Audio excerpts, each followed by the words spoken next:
when he was president, we were still finding ourselves in a position where you had a notion that we were this safe country. The truth is, I'm the only president this century that doesn't have this decade, that doesn't have any troops dying anywhere in the world like he did.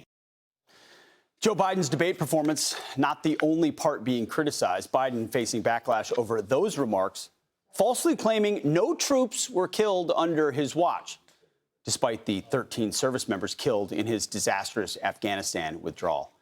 Our next guest served in Afghanistan, knows all about that chaotic fallout. Former Green Beret commander, Congressman, and Colonel Michael Waltz joins us now. I'm sure while you were watching, just like me, the moment those words came out of his mouth, I was like, what about Afghanistan? Right. And Pete, it's not only the 13 gold stars from Afghanistan, it's the 3 gold stars from Iraq suffering under that were killed by Iranian-backed militias in Iraq. But look, these families have suffered so much. First, it was listening to Biden say repeatedly on the national stage that the Afghanistan withdrawal was a total success, an outstanding success. Then seeing him check his watch as the flag draped coffins went flowing by, and then to see State of the Union after speech, after engagement, where he won't even say Afghanistan, much less even say their names. And we remember Steve Nakui, who was arrested in the State of the Union when he had just finally had it and yelled out. But President Trump has promised them full transparency. When he gets into office, he's going to release all the tapes, all the emails, all the evidence of what happened.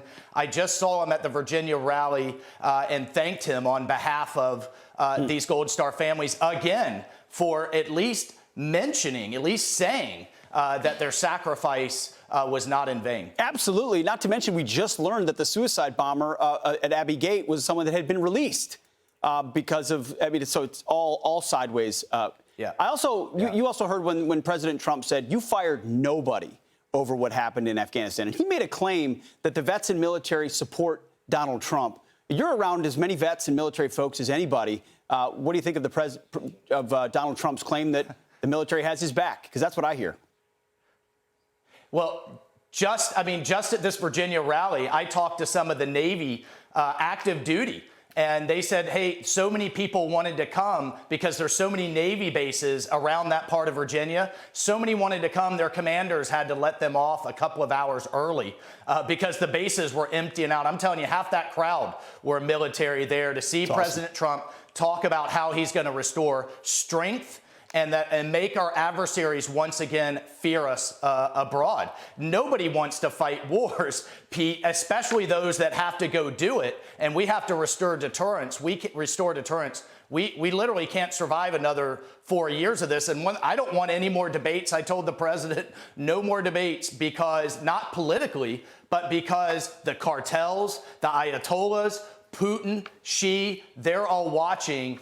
They all smell opportunity in the next 5 months. And, God help us. You're right. You're reminding us of what a dangerous time it is. If there were a rationale for no more debates, it would be to not send those signals of weakness that we're sending right now. And it is amazing how much there's a clamoring inside our forces for Donald Trump to come back as commander-in-chief. Here's a statement the White House put out, by the way, after they were called to the carpet for saying no one had been killed.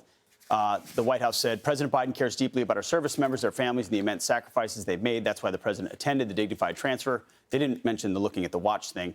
Of the 13 brave service members who lost their lives in Afghanistan on August 26, 2021, as well as of the 3 who lost their lives in Jordan earlier this year. So they're responding. They know he messed up, of course. You just wonder whether he knows. But, Colonel, we're moving up on Independence Day, the 4th of July. What's your message to the country right now at this uneasy time? Well, number one, we can't ever take our independence for granted. And number two, we just need to take a step back, Pete. And you're a student of history.